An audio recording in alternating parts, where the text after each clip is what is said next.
دوستو، کل کی کلاس میں ہم نے پڑھا تھا کہ بامعنی لفظ کو کلمہ کہتے ہیں اور اس کی 3 قسمیں ہیں۔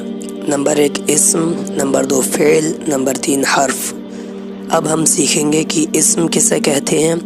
تو کسی بھی چیز کے نام کو اسم کہتے ہیں، جیسے انسان، جانور، آدمی، لڑکا، زید، پانی، کپڑا وغیرہ۔ تو پتہ چلا کہ کسی بھی چیز کے نام کو اسم کہتے ہیں۔ اس کو پہچاننے کی 2 بڑی علامتیں ابھی سیکھ لیں، باقی جب اسم کو پہچاننے کی علامتیں تفصیل سے پڑھیں گے تب مزید علامتیں سیکھ لیں گے۔ اسم کے شروع میں یا تو الف لام ہوگا، یا پھر اگر شروع میں الف لام نہیں ہے تو آخر میں تنوین یعنی 2 زبر، 2 زیر یا 2 پیش ہوں گے۔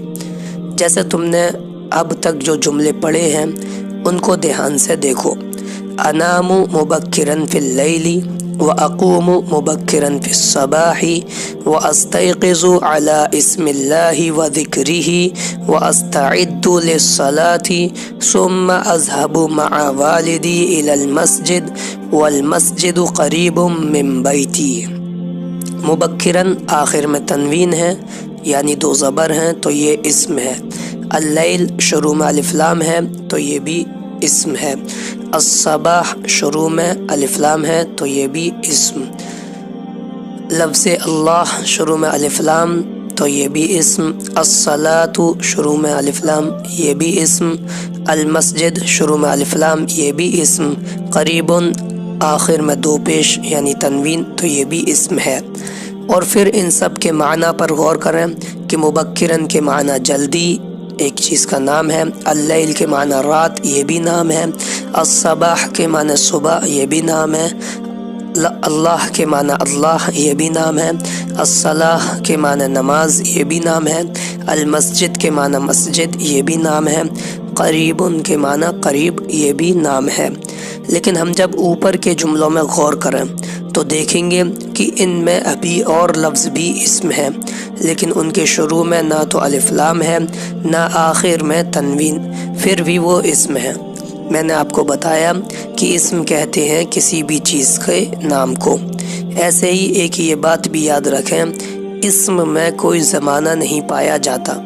زمانے کے پائے جانے کا کیا مطلب ہے وہ ابھی آپ فعل میں سمجھ جائیں گے، کیونکہ فعل میں زمانہ پایا جاتا ہے۔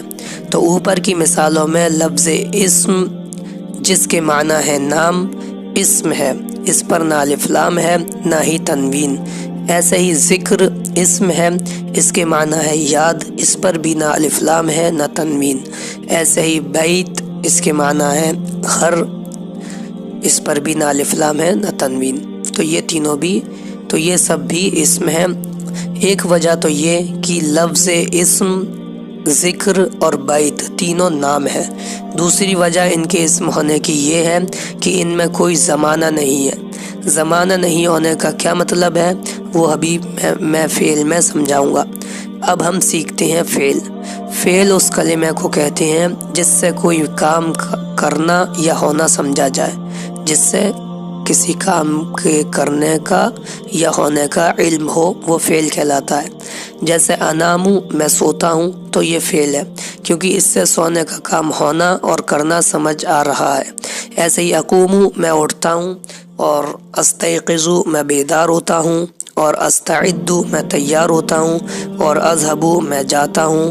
یہ سب فعل ہیں کیونکہ ان سے ایک کام کے ہونے یا کرنے کا علم ہو رہا ہے، اور ان میں زمانہ بھی پایا جاتا ہے، یعنی وہ کام یا تو گزرے ہوئے وقت میں ہوگا، یا پھر موجودہ وقت میں، یا پھر آئندہ مستقبل میں۔ تو اوپر والے فعلوں میں جو کام ہو رہے ہیں وہ موجودہ اور حاضر زمانے میں ہو رہے ہیں۔ تو پتہ چلا فعل اس کلمے کو کہتے ہیں جس سے کوئی کام کرنا یا ہونا سمجھ میں آئے۔ جیسے انامو میں سوتا ہوں، تو یہ زمانہ حال میں کوئی انسان سوئے گا، کسی انسان کے سونے کا علم ہو رہا ہے، معلوم چل رہا ہے کہ وہ موجودہ حال میں سو رہا ہے۔ تو آپ سمجھ گئے ہوں گے کہ اسم میں کوئی زمانہ نہیں پایا جاتا، جبکہ فعل میں زمانہ ماضی یا حال یا مستقبل میں سے کوئی ایک زمانہ پایا جاتا ہے۔ اب ہم سیکھتے ہیں حرف۔ حرف وہ کلمہ ہے جس کے معنی اسم یا فعل سے ملے بغیر سمجھ میں نہ آئے، جیسے من اس کے معنی ہے سے، الا اس کے معنی ہے طرف، فی اس کے معنی ہے میں وغیرہ۔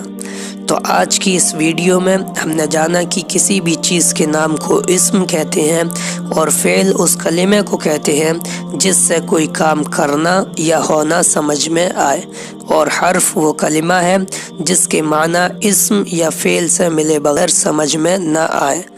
ان کو مثالوں کے ساتھ کاپی پر لکھ لیں اور بہت اچھا ہو کہ یاد بھی کر لیں۔